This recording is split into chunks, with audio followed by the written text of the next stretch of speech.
Hello guys, আসসালামু আলাইকুম। সবাই কেমন আছেন? আশা করছি ভালো আছেন। কাছে ও দূরে যে যেখান থেকে আমার ভিডিওটি দেখছেন সবাইকে জানাই আন্তরিক শুভেচ্ছা। কয়েকদিন পর পরই বাসায় পুডিং বানাতে হয়, সবারই পুডিং খুব পছন্দ। আজকে পুডিংয়ের ক্যারামেলের কালারটা অনেকটাই হালকা এসেছে, তবে পুডিংটি খেতে কিন্তু বেশ মজা হয়েছে।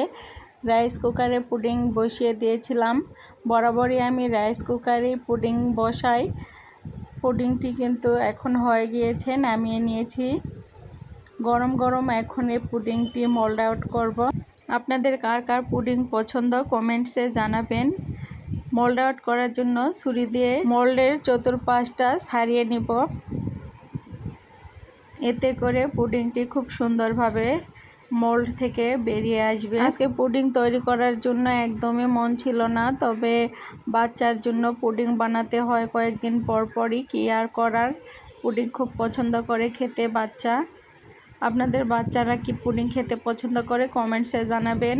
ক্যারামেলের কালারটা একদম হালকা এসেছে, তবে পুডিংটি কিন্তু একেবারে পারফেক্ট হয়েছে। অনেকেরই ধারণা যে ক্যারামেলের কালার একদম ভালো না আসলে পুডিংটি মনে হয় না, আর পুডিংটি দেখতেও ভালো লাগে না। তবে পুডিং আসলে ক্যারামেলের কালারের উপর নির্ভর করে না, পুডিং কেমন হয়েছে, পুডিংটি আসলে ভেঙে যাচ্ছে কি না, তার উপরে আসলে পুডিংটি পারফেক্ট হয়েছে কি না তা বোঝা যায়।